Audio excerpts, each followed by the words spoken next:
his all throughout his childhood, his family, they went on like these voyages, like on their boat for months or weeks or months at a time.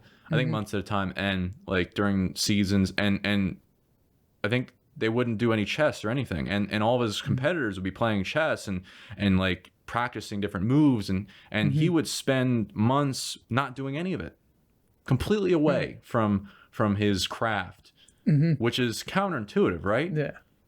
But he found that like the rhythmic waves and just the being away, and it allowed, the distance is what allowed him to, you know, rethink things and kind of take a big step back and notice bigger patterns that his competitors couldn't, and that allowed him to beat them and become better. So, this is crazy. So to your point, right, so right now I'm working at like a cemetery, right? Yeah. So when I'm driving back to the city, like half the time I'll play music, the other half I'll try to put a podcast on. And on Spotify now, they have like these things called TED Talk Dailies.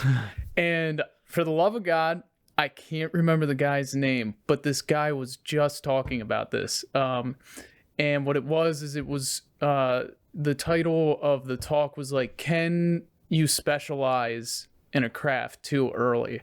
And he literally, the argument is he took the classic Tiger Woods, right? The 10,000 hours we all hear about.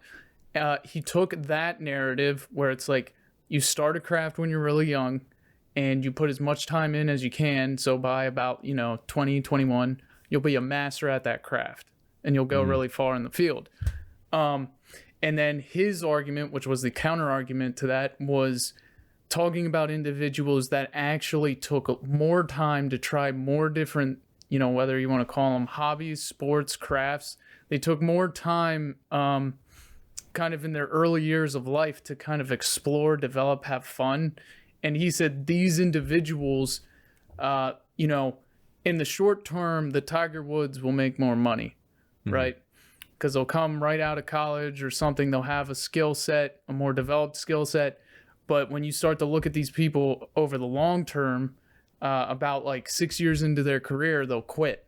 And it's because they find out they don't like it or something like that. Where people who end up, exploring a bunch of different topics, earlier in their life and kind of delay the specialization track, over the long period of time, you'll see these individuals will start to excel further, like in a long-term game than the ones that specialized early on. And he literally said, you said like a moment ago, right? Like something about like kind of big picture or something that allows you to see big picture. He literally said people that do this then are able, like when you specialize, you're like kind of like you're staring at the thing like right here, right? Because you're a specialist at it. Where once you have a broader base of knowledge, you're taking a bird's eye view at different things and seeing how they integrate into each other.